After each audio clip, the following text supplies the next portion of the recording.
Guys, pupunta kami sa puntod ni Kia.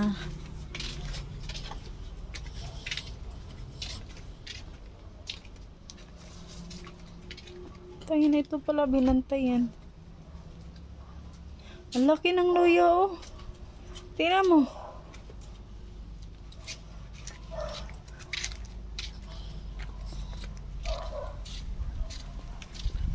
Ayun, no? Kaya pala. Kaya pala. Luya yan, ama. Tara.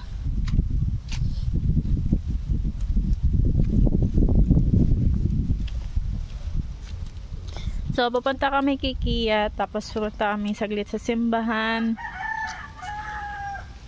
Yun lang. Malapit na din kami babalik sa Talisay. Magpayong ako.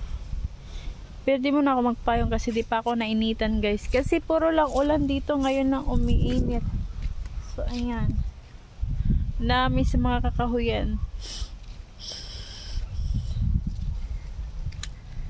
Nagdala ko ng furnace, nagdala ko ng payong. Palinisan natin yan, ha? Ha?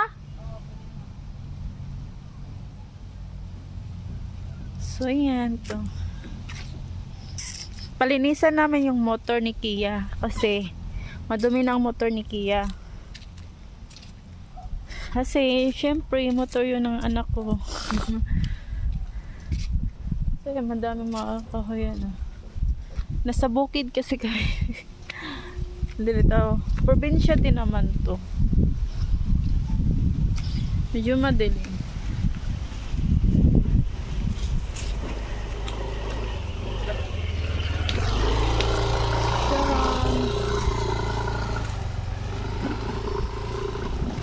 Ito pang langka, guys. Di pa siya hinog. Oh.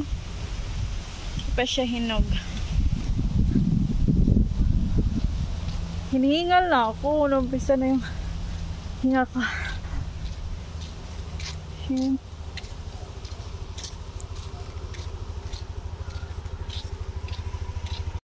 Bumalik ako kasi yung chinilas.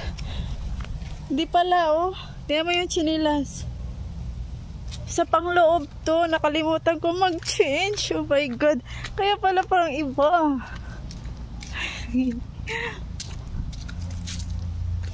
Agay. Sir, nabibi. Ay. Baliktad ko lang yung chinilas.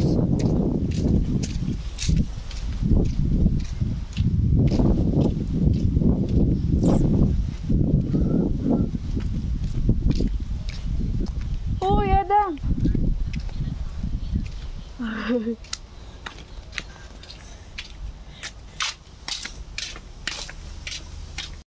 Guys, tapos ako kumain ng Jollibee. So, nag-crib kasi ako ng Jollibee, guys. So, dito kami sa simbahan. Tsaka yan, oh. Mano kasi gusto ko dito magtambay. Kasi mahangin, tsaka malamig. Tsaka pupunta kami dun sa loob kasi mamaya-maya mapapalinis kami ng motor ni Kia. Tapos yan, uwi na. Tara. Uy. Sa simbahan. Punta na kami doon. Nantay ko lang yung isa kasi nagtapon. Bibit Sammy.